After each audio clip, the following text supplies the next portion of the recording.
Hi, this is Spencer Colgan from Spencer Colgan is Wallpaper, and thank you for watching my third video on my painting series in conjunction with a wallpaper job.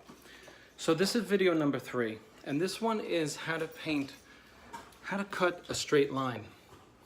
So let me just show you something about an unprofessional paint job.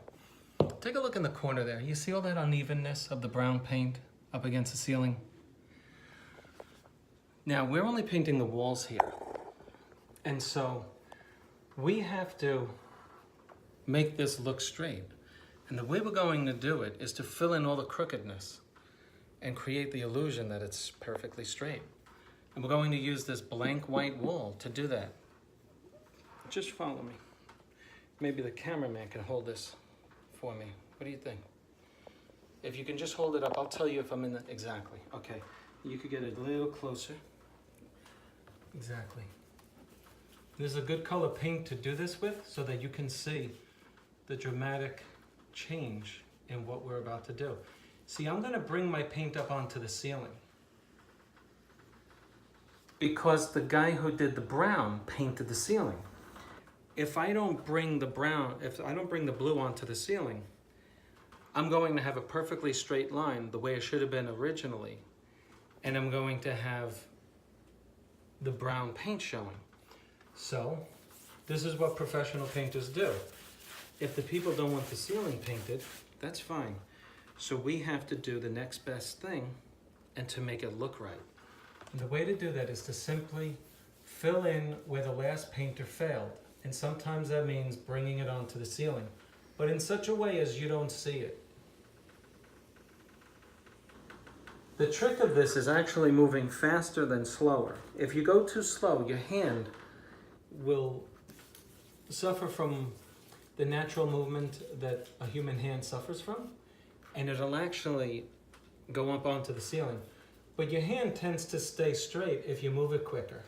You'll notice that if you just try what I'm saying. Another suggestion is that you paint in both directions, left and right. Why is that? Not only do we have a textured surface on which we have lefts and rights of these bumps, but we also have, even if it were a perfectly flat wall, we have the little things on the wall that you can't see with the eye, but the brush can't get around. They're little raised parts of the wall that it's called stipple. And stipple is simply the texture, the very slight texture that's left on a wall when you use a roller. And they have a left side and a right side to it. And if you don't go left and right, guess what? You're gonna see the brown paint through this. So here I go again. Let me try to do a nice long piece for you. So I'm loading my brush up pretty thick. All right, so yeah, you just get it just like that and come a little closer. Very good. Now, I'm landing it an inch away, right?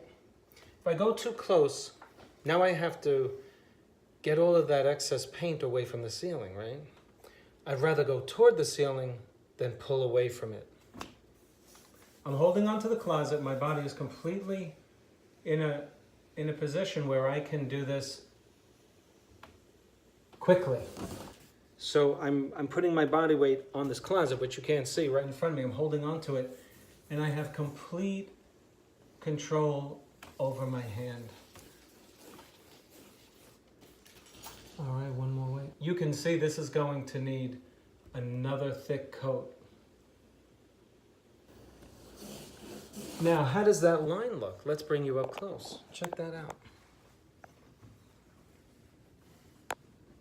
Pretty good, right?